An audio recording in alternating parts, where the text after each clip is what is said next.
बातमी आहे देशाच्या निवडणूक प्रक्रियेच्या अमेरिकेत झालेल्या कौतुकाची। जगातली सगळ्यात मोठी लोकशाही, कोट्यवधी मतदार आणि पारदर्शक निवडणूक प्रक्रियेचा भारताचा अनुभव आता थेट अमेरिकेच्या राजकारणाच्या केंद्रस्थानी आलाय। कारण भारताचे मुख्य निवडणूक आयुक्त ज्ञानेश कुमार यांनी अमेरिकेतील मतदान व्यवस्थेवरती एक सवाल उपस्थित केला। वैध फोटो ओळखपत्राशिवाय, व्हॅलिड आयडेंटिटी कार्डशिवाय अमेरिकेमध्ये मतदान होऊ कसं शकतं, असा थेट सवाल त्यांनी विचारला। आणि या प्रश्नाची दखल घेतली खुद्द अमेरिकेचे राष्ट्राध्यक्ष डोनाल्ड ट्रम्प यांनी। ट्रुथ सोशलवरती भारताच्या निवडणूक व्यवस्थेचा दाखला देत ट्रम्प यांनी अमेरिकेतील मतदान प्रक्रिया अधिक कडक करण्याच्या भूमिकेला बळ देण्याचा प्रयत्न केला। फोटो आयडी, नागरिकत्वाचा पुरावा आणि सेव्ह अमेरिका ॲक्टची मागणी, भारतीय लोकशाहीचा हा प्रभाव खरंच जगभरात चर्चेचा विषय ठरतोय। तर राष्ट्राध्यक्ष डोनाल्ड ट्रम्प यांनी भारताच्या निवडणूक व्यवस्थेचं कौतुक करताना नेमकी पोस्ट काय केली आहे ते जाणून घेऊया। ते असं म्हणाले की भारताचे मुख्य निवडणूक आयुक्त ज्ञानेश कुमार यांनी अमेरिकेच्या प्रशासनाला विचारलं होतं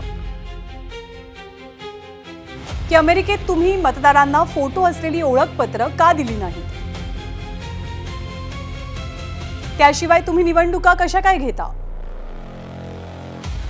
भारतात गेल्या निवडणुकीत 64.6 कोटी मतदारांनी मतदान केलं, ही 2024ची आकडेवारी। त्यात 1% कमी लोकांनी टपालाद्वारे मतदान केलं, पोस्टल बॅलेट वोटिंग। प्रत्येक मतदाराकडे वैध फोटो ओळखपत्र बंधनकारक होतं। यामुळे अमेरिकेतही द सेव्ह अमेरिका ॲक्ट तातडीनं मंजूर करणं आवश्यक आहे। तर अमेरिकेचे राष्ट्राध्यक्ष डोनाल्ड ट्रम्प यांनी भारताच्या निवडणूक आयोगाच्या व्यवस्थेचं कौतुक केलं आणि त्याचवरनं काँग्रेस आक्रमक झाली। काँग्रेसचे नेते आणि राज्यसभेचे खासदार पवन खेरा यांनी तर थेट टोला लगावला आणि मुख्य निवडणूक आयुक्त ज्ञानेश कुमार यांना कायमस्वरूपी अमेरिकेत घेऊन जाण्याचा सल्ला ट्रम्प यांना दिलाय।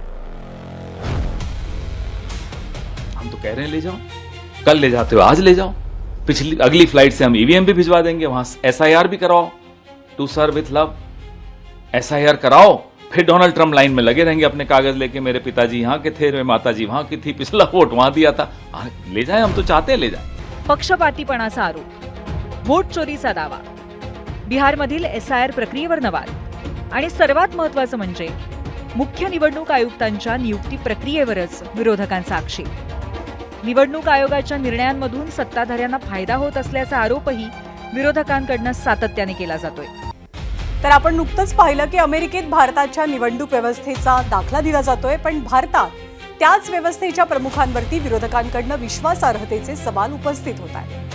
हा विरोधाभासच भारतीय लोकशाही समोरचा मोठा प्रश्न आहे। कारण निवडणूक जिंकणं किंवा हरणं हा राजकारणाचा भाग आहे, पण निवडणूक कुणाच्या बाजूने होती यापेक्षा ती निष्पक्ष होती यावर जनतेचा विश्वास असणं किंवा बसणं अधिक महत्त्वाचं आहे। आणि म्हणूनच आजचा सवाल ज्ञानेश कुमारांचा नाही, तर प्रश्न आहे निवडणूक आयोग आपली विश्वासार्हता टिकवण्यासाठी काय पावलं उचलतोय याचा।